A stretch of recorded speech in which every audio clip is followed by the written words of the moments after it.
힘들고 어려운 한 해였기에 더욱 기쁜 성탄입니다. 받아들었던 카드에 써 있었던 글귀가 마음 깊이 다가왔습니다. 어려운 얘기가 들려지네요. 1200명이 넘는 감염자 숫자도 마음을 놀라게 하고요. 전 세계적으로 변종 바이러스들이 퍼져가는 것 때문에 차단이 일어나야만 한다는 이야기도 굉장히 힘들게 여겨집니다. 그런데 우리가 이때껏 경험해보지 못한 이런 시간으로 우리 성탄과 세모와 새날을 맞이하는 상황 속에서도 주님은 작은 바이러스를 앞세우고 우리에게 물으시는 것 같습니다. 살고자 하느냐? 살아갈 목적이 있느냐?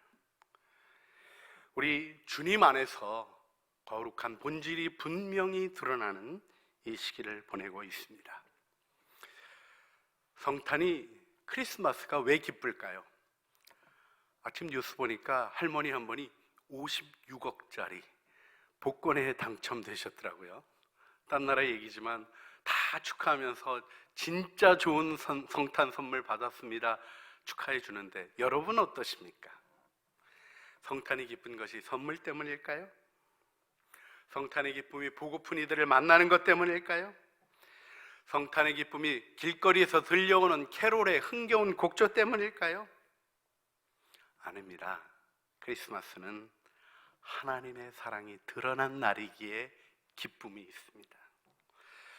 하나님께는 고통이여 제한이셨지만 범죄한 인간을 위하여 사람이 되시고 사람의 모양으로 나타나신 하나님의 사랑으로 우리는 기뻐하는 것입니다. 올해처럼 이스라엘의 베들레헴이 한적했던 시간이 없었던 것 같습니다. 천안구유에 누이신 아기 예수 그리스도를 환영하는 예배가 우리들의 삶 속에 오히려 하나님의 음재를 바라보며 내 안에, 내 마음의 낮은 구유 안에 임하시는 주님의 영광을 바라보는 아름다운 성탄이 되기를 기도하고 소망합니다. 크리스마스는 다른 명절들과는 정말 다른 날입니다. 크리스마스는 비움의 날입니다. 죄인의 욕심 비우고 자기 뜻대로 하려고 하는 폭력적인 의지를 비우고 경건하지 아니한 것과 세상의 정욕들을 비우는 비움의 날입니다. 그런가 하면 크리스마스는 채움의 날입니다. 복스러운 소망, 다시 오실 주님에 대한 대망으로 내 마음 채우며 주님을 향한 갈망, 하나님의 뜻을 이루어가는 영광스러운 소망, 내 인격 안에도 한 아기 안에 이루어졌던 하나님 나라의 영광처럼 그리스도를 통하여 하나님의 통치가 온전히 이루어지기를 갈망하는 날인 것입니다. 그런가 하면 크리스마스는 죄인을 사랑하신 하나님의 사랑으로 마음에 아름다운 불이 붙는 날입니다. 때로는 상처받아 분노로 차오르던 마음조차 망가뜨린 죄인을 위하여 죄인의 모습이 되시고 사람이 되신 우리 주님의 사랑으로 마음이 뜨거워지는 불붙는 날입니다. 우리 주님은 오늘 임마누엘이라는 이름으로 우리에게 오셨습니다. 할렐루야. 임마누엘, 임마누엘, 하나님이 우리와 함께 계시다. 여러분, 하나님이 우리와 함께라는, 우리와 함께하는 하나님의 이름으로 예수님은 우리에게 오신 것입니다. 그리스도인은 그저 인사가 복잡할 게 없습니다. 여호와 이레, 임마누엘 하면 끝나는 거죠. 한마디 더 할 것도 있다면 마라나타 하면 되는 것이겠습니다. 우리 주님의 은혜를 생각하며 고백하는 우리들의 걸음 속에 하나님의 은혜가 있는 것입니다. 그런데 주님은 누구와 함께 하신 것입니까? 죄인들과 함께 하신 것입니다. 여러분, 우리가 세례 받을 때 첫 질문으로 묻고 대답하는 질문은 이것입니다. 당신은 죄인이며 예수 그리스도의 구원하심 외에는 소망 없는 자임을 인정하십니까? 묻고 세례를 받습니다. 그렇습니다. 우리는 죄인입니다. 하나님이 온 정성 만들어 온 정성 기울여 만드신 창조의 세계를 파괴한 아담의 후예입니다. 선악과 따먹지 말라는 그 한 가지 명령조차 지키지 못하고 오늘날도 우리의 마음에 말씀하시는 그 한 가지 이야기에 순종하지 못하는 반역한 죄인입니다. 하나님의 축복의 선물을 유혹거리로, 은혜의 선물을 죄의 기회로, 긍휼하심의 기다리심을 완고한 응답으로 대하는 망가진 죄인입니다. 자신의 부끄러움도 가릴 수 없는 무화과 잎으로 하늘을 가리려고 하는 어리석은 죄인입니다. 회개의 기회조차 핑계와 원망으로 거칠게 차버렸던 어리석은 죄인입니다. 그런데요, 주님이 이 죄인을 사랑하신 사랑을 포기하지 아니하셨고 끊임없이 말씀하시다가 결국은 자신이 오신 것입니다. 그렇습니다. 성탄은 주님이 오신 날입니다. 이것을 우리 대림절 찬양에서는 오랫동안 기다리던 주님 강림하셔서, 강림을 오랫동안 기다렸다고 표현합니다. 여러분이 오랫동안 기다렸다는 표현에는 지루한 기다림이 아니라 끊어지지 아니하는 본질적인 갈망을 표현하는 말이 있다는 것을 생각하셔야 합니다. 하나님은 시간 안으로 들어오셨습니다. 그리고 시간에 얽매이셨습니다. 그래서 우리 때문에, 우리의 구원을 위하여 천년을 하루같이 참아주신 것입니다. 또한 우리가 주님 앞에 서는 날, 온전한 해방의 날, 죄와 악이 멸하여지고 영원한 영광이 기쁨에 들어가는 그 날을 주시기 위하여 하루를 천년처럼 힘들어 하시는 것입니다. 우리는 그 사랑을 받고 오늘도 주님 앞에 서 있습니다. 이 은혜는 갑자기 나타난 것이 아닙니다. 뱀의 유혹으로 타락했던 날에 하나님이 약속하십니다. 창세기 3장 15절, 여자의 후손이 뱀의 머리를 상하게 할 것을 말씀하셨습니다. 구속사를 펼쳐주신 약속의 말씀을 보면 갈라디아서 3장 16절 말씀, 이 약속들은 아브라함과 그 자손에게 말씀하신 것인데 여럿을 가리켜 그 자손이라 하지 아니하시고 오직 한 사람을 가리켜 내 자손이라 하셨으니 곧 그리스도라. 아브라함에게서부터 한 명 예수 그리스도께서 오실 것을 약속하신 것을 이렇게 고백합니다. 장소까지 미가서 5장 2절에 베들레헴 에브라다야 말씀하시며 구체화하셨을 뿐만 아니라 처녀가 잉태하여 아들을 낳을 것이니 그 이름을 임마누엘이라 하리라. 이사야 7장 14절 말씀 그대로 오늘 마태복음에 인용이 되며 예수님이 임마누엘로 오신 것을 성경은 증언합니다. 여러분, 임마누엘이 되신다는 말씀이 무엇이겠습니까? 예수님이 우리와 함께 사시는 것입니다. 지금 여러분의 삶은 누구도 고독하게 홀로 있을 수 없는 것임을 기억하십니까? 여러분의 삶이 예수님 안에 있습니다. 여러분 안에 예수님이 오신 것입니다. 그렇습니다. 우리는 성전의 의미를 똑바로 이해해야 합니다. 여러분, 베델에서 야곱이 하나님을 만나고 고백한 것이 무엇입니까?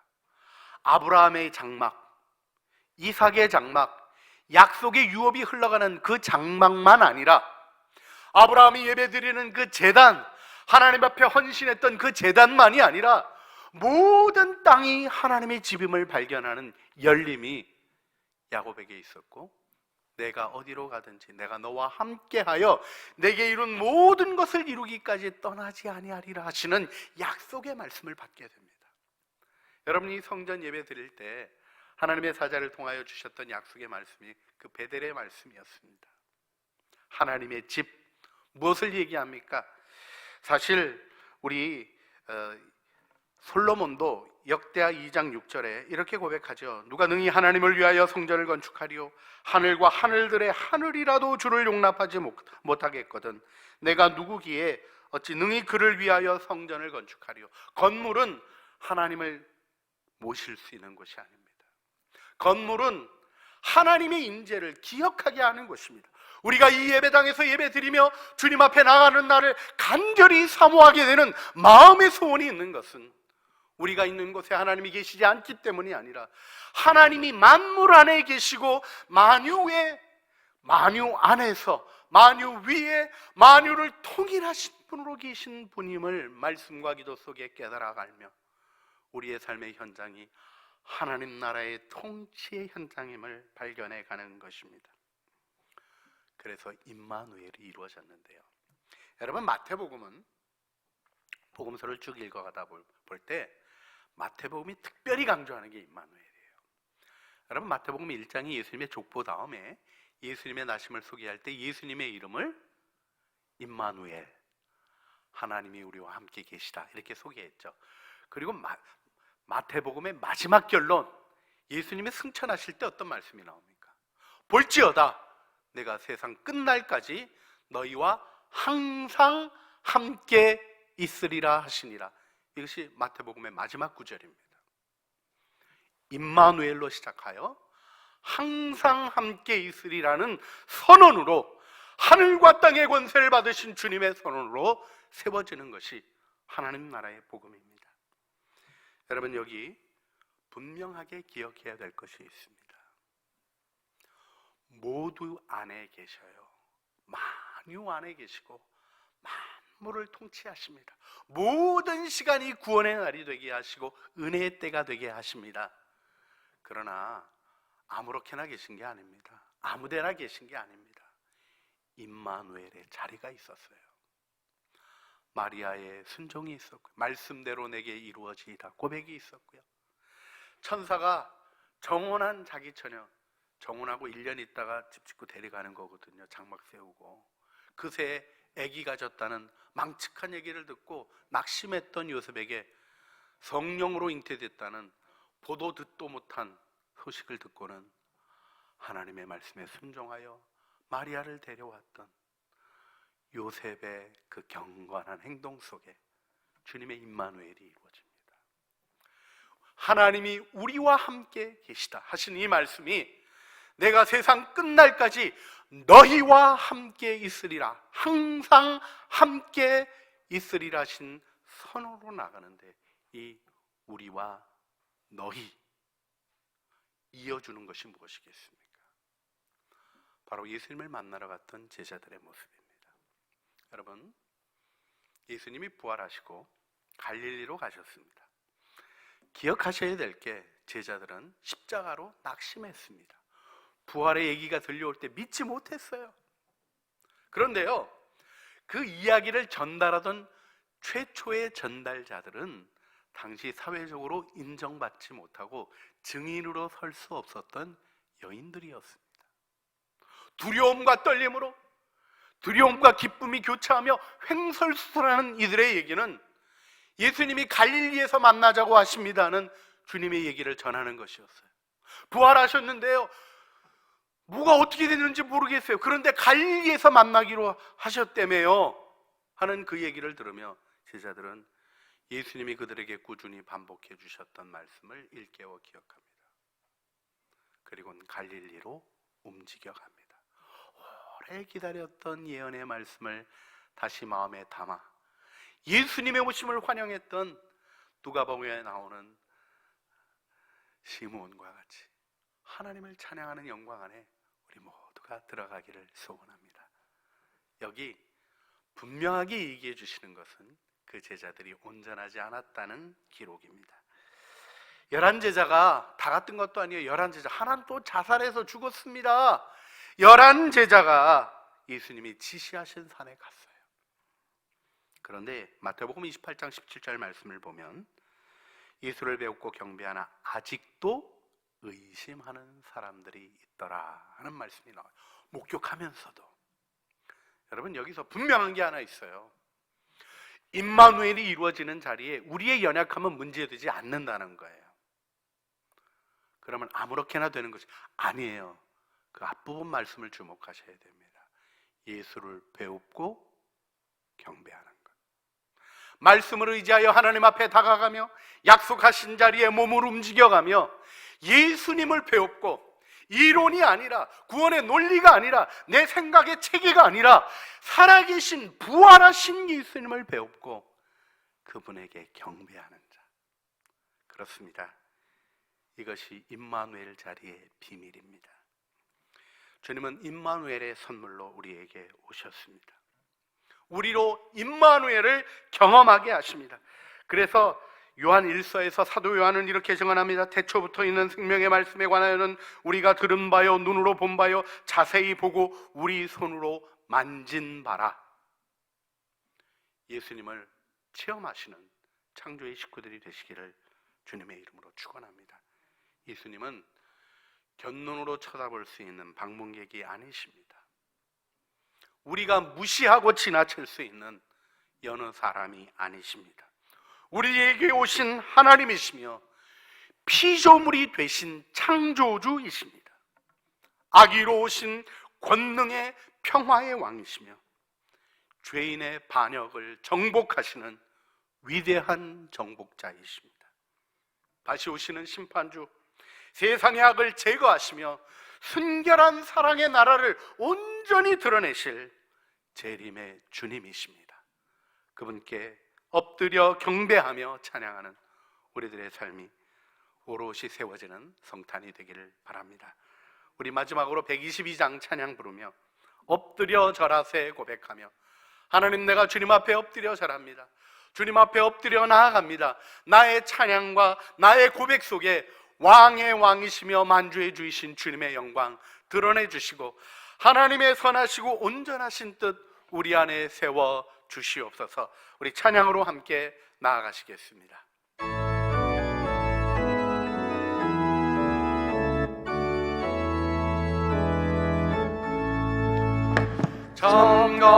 참강나온 성도여 다 이리 와서 베들레헴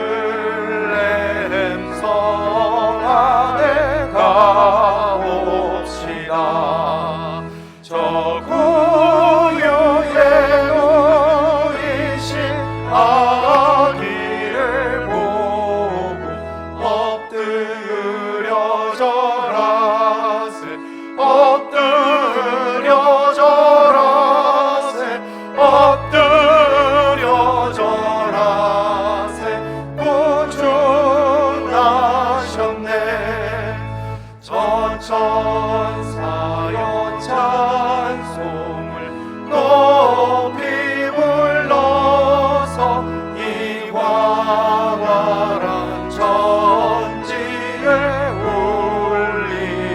울리어라. 주 하나님 앞에 늘 영광을 돌려 엎드려 절하세, 엎드려 절하세, 엎드려 절하세.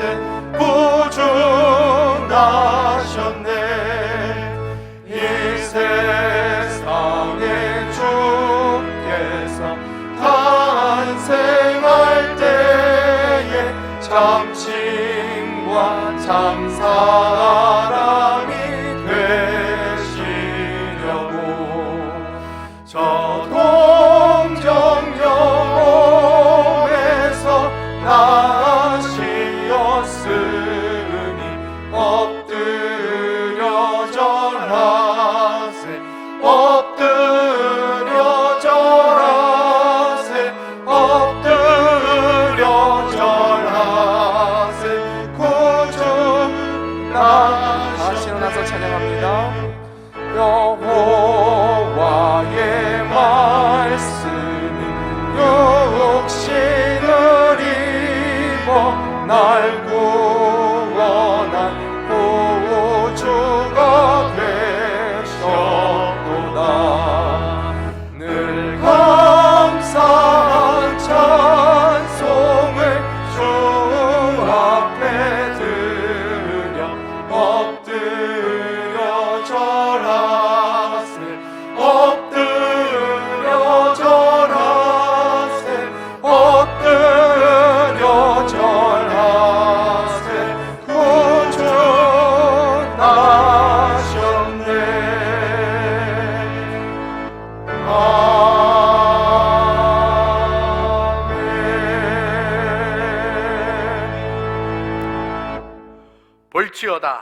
내가 세상 끝날까지 너희와 항상 함께 있으리라. 이제는 우리 주 예수 그리스도의 은혜와 아버지 하나님의 사랑과 성령 하나님의 교통하심이 다시 오실 주님을 바라보며 우리 주님을 갈망함으로 주님의 예수님을 환영하고 임마누엘의 비밀을 드러내기를 소원하는 사랑하는 주의 자녀들 머리머리 위에와 은혜로 주신 가족 식구들 가운데 주의 백성들이 거하는 장막과 수고하는 생업과 사명을 이루어가는 모든 진실한 걸음걸음들 위에 우리 주 예수 그리스도의 나라의 위대한 전진과 주님의 은혜가 간절히 필요한 이 민족과 코로나 바이러스 팬데믹으로 고통당하는 인류의 모든 안타까운 상황 속에 구원을 기다리는 간절한 열망들 위해 이제와 영원 무궁토록 함께 있어지기를 간절히 축원하옵나이다. 아멘.